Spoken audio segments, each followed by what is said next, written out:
एक दफा का जिक्र है कि एक घर में दो बहनें रहती थीं। एक का नाम शीतल और दूसरी का नाम जया था। शीतल बहुत समझदार और सुंदर लड़की होती है जो अच्छे संस्कार रखती है, जबकि जया की रंगत काली और संस्कार भी अच्छे नहीं होते। वो झगड़ालू और साजिशी लड़की होती है। वो हर वक्त अपनी बहन को परेशान करती रहती थी और इसे बेइज्जत करने का कोई मौका हाथ से जाने ना देती। एक दिन जया अपने कमरे में जाकर बहुत सारा मेकअप अपने मुंह पर थोप लेती है ताकि वो शीतल से ज्यादा सुंदर दिखे। फिर वो शीतल को अपने पास बुलाती है। शीतल, और शीतल किधर चली गई? शीतल उसकी आवाज सुनकर उसके पास आती है और जया को देखकर चौंक जाती है। शीतल को देखकर जया उससे कहती है, देख लो, तुम भी चौंक गई है ना? आज मैं तुमसे भी सुंदर लग रही हूँ। शीतल के जवाब देने से पहले वहाँ उनकी पड़ोसन पूजा आ जाती है और जया का अजीब मेकअप देखकर हंसने लगती है।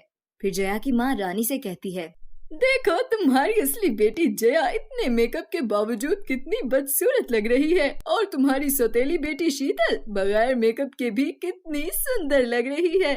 पूजा की ये बात सुनकर जया गुस्से से लाल हो जाती है और मन ही मन में कहती है, शीतल की बच्ची, मैं तुझे छोड़ूंगी नहीं। और फिर वो वहाँ से चली जाती है। और फिर एक दिन मौका मिलते ही जया शीतल के कमरे में जाकर उससे बगैर किसी कारण के लड़ना शुरू कर देती है और उसे धक्का देकर नीचे गिरा देती है। शीतल जया से कहती है, दीदी, आपने मुझे क्यों धक्का दिया? मैं तो आपसे बहुत प्यार करती हूँ। जया उससे लड़ते हुए कहती है, तू मेरी सौतेली बहन है और तुझे अपनी सुंदरता पर बहुत घमंड है ना? देख अब मैं तेरे साथ क्या करती हूँ। ये कहकर वो रसोई से गरम चिमटा लाकर शीतल के मुंह पर लगा देती है। शीतल तकलीफ से रोने लगती है। तभी वहाँ उनकी माँ रानी आ जाती है और शीतल से पूछती है कि ये सब कैसे हुआ, लेकिन शीतल उससे झूठ बोलकर हकीकत छुपा लेती है। कुछ दिन बाद उनके घर दादाजी रहने के लिए आते हैं। अचानक उनकी तबीयत बहुत खराब हो जाती है। वो शीतल और जया को अपने पास बुलाते हैं और कहते हैं, मेरे पास ज्यादा समय नहीं है। मैं तुम दोनों को एक राज बताना चाहता हूँ और वो राज ये है कि मैं एक जादूगर हूँ और अब अपना सारा जादू तुम दोनों को देना चाहता हूँ।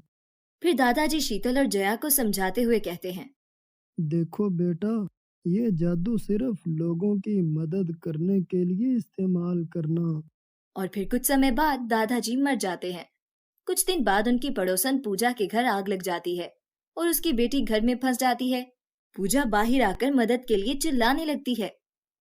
जया ये सब देख रही होती है और हंसकर कहती है, अब आएगा ना मजा, मैं इस चुड़ैल की बेटी को नहीं बचाऊंगी। लेकिन उसी वक्त शीतल आ जाती है और अपने जादू से आग बुझाकर पूजा की बेटी को बचा लेती है। पड़ोसन पूजा शीतल को धन्यवाद कहती है और इसकी बहादुरी की तारीफ करती है। इस मौके पर जया ये सब देखकर जल भुन जाती है और सोचती है, अगर मैं इस शीतल की बच्ची से इसका जादू छीन लूं तो मेरी शक्तियां दुगनी हो जाएंगी। और फिर कुछ दिन बाद वो एक प्लान बनाकर शीतल को जंगल में बुला लेती है। शीतल जब जंगल में पहुंचती है तो जया उस पर हमला करके कहती है, मैं तुझे मारकर तेरा जादू छीन लूंगी और फिर पूरी दुनिया पर राज करूंगी। शीतल इसकी बात सुनकर कहती है, दीदी, दादाजी ने हमें ये जादू दूसरों की मदद करने के लिए दिया है, आप इसका गलत इस्तेमाल नहीं कर सकती। मगर जया हंसकर उससे कहती है, मैंने तुझ जैसी बेवकूफ लड़की आज तक नहीं देखी। तेरे चेहरे पर इतना बड़ा दाग है मगर तूने अपने जादू से वो भी नहीं हटाया। शीतल उसे जवाब देते हुए कहती है, इस दाग से जरूरी काम ये है कि हम लोगों की मदद करें। मगर जया इसकी बात नहीं सुनती और इस पर जादू से हमला कर देती है। लेकिन इसके जादुई अमल से शीतल तो नहीं मरती, बल्कि इसकी सारी जादुई शक्तियां भी उसके पास चली जाती हैं और शीतल पहले से ज्यादा सुंदर हो जाती है। जया ये देखकर रोते हुए घर वापस जाने लगती है। जब वो वापस आ रही होती है तो इसे एक चुड़ैल मिलती है और कहती है, वाह, मजा आ गया, क्या स्वादिष्ट खाना है, आज मैं इसे खाकर अपनी भूख मिटाऊंगी। मगर उसी वक्त शीतल आ जाती है और चुड़ैल से कहती है, इसे खाने से पहले तुझे मेरा सामना करना होगा। फिर दोनों में लड़ाई शुरू हो जाती है। शीतल चुड़ैल को मारकर अपनी सौतेली बहन को बचा लेती है। जया ये देखकर बहुत रोती है और शीतल से माफी मांगती है। शीतल उसे माफ करके समझाती है, हमें दूसरों से जलना नहीं चाहिए, जो हमारे पास है इसी में खुश रहना चाहिए। फिर दोनों बहनें खुशी खुशी घर की तरफ चल पड़ती हैं। आपने इस कहानी से क्या सीखा? अगर आपको ये कहानी पसंद आए तो लाइक, शेयर और सब्सक्राइब करना मत भूलिएगा ताकि आप इस तरह की और कहानियाँ देख पाएं।